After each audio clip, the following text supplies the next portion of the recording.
Good morning, viewers. Ben here from Sender TV, out at the ranch again. Today I'm doing a video on why I love my tractor. And here it is, the Kubota MX5200. It has proven itself to be a very versatile machine. I can't believe the amount of things I've been able to do in it.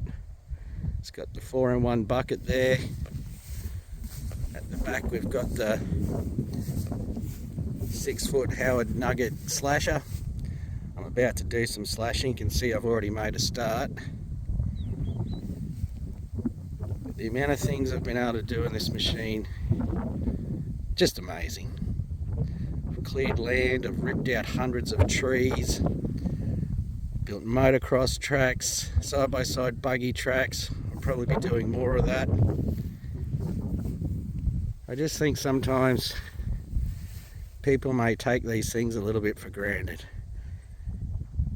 Sometimes when I'm slashing, I'll just sit there and go, wow, someone invented this machine. And people also have some very interesting opinions on fossil fuels.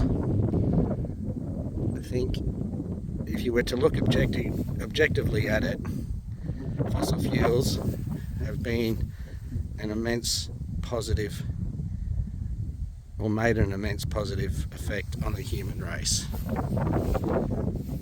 The MX5200, it's not the biggest tractor, probably mid-range I suppose, but the ranch is 40 acres, so it's proven to be almost the perfect size for out here. The versatility is just awesome. So much fun. I've even had to learn to service it myself.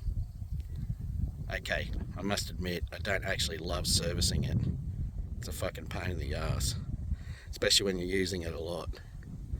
But it's a necessary evil, I guess.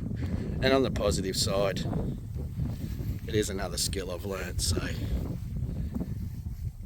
yeah, we can add that one to the knowledge bank. So I'd like to pay homage to the inventors of all machines, the manufacturers who continue to build these machines. Good luck trying to replace this with some sort of electrical vehicle and get the same result. And also going all the way back to the Rockefellers who discovered oil, and then all, should I say, production processes after that. Just awesome. Any greenies out there, if you want to go live in a cave, you're welcome to it. I like my life.